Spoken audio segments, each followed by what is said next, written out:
मोरितानिया, Senegal और Malaysia समेत 10 मुल्कों से मजीद 139 पाकिस्तानी बेदखल। मोरितानिया, सेनेगल, मलेशिया, ओमान, सऊदी अरब और कतर समेत 10 ममालिक से 48 घंटे में मजीद 139 पाकिस्तानी शहरियों को बेदखल कर दिया गया, जिनमें से 15 को कराची में गिरफ्तार किया गया। इमिग्रेशन जराये के मुताबिक इराक में गैर कानूनी तौर पर दाखिल होने और जायदुल मियाद क़याम पर 34 पाकिस्तानियों को बेदखल किया गया, जिनमें से 2 को गुजरांवाला पुलिस के हवाले किया गया। इमिग्रेशन जराये का कहना है कि ओमान से 24 शहरियों को गैर कानूनी तौर पर मुल्क में दाखिल होने पर बेदखल किया गया, जिनमें से एक शहरी का नाम IBMS ब्लैक लिस्ट में था, जिसे AHTC मुंतकिल किया गया, जबकि दीगर 2 में से एक को लाड़काना और दूसरे को लाहौर इंतजामिया के हवाले किया गया। इमिग्रेशन जराये के मुताबिक सऊदी अरब में ब्लैक लिस्ट, मुनशियात, चोरी, पासपोर्ट के बगैर और दीगर इल्जामात के तहत 14 अफराद को डिपोर्ट किया गया।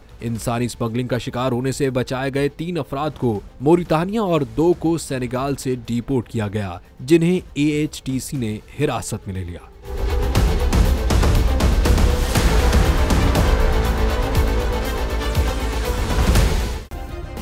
सब्सक्राइब करें और बेल दबाएं ताकि कोई खबर रह न जाए।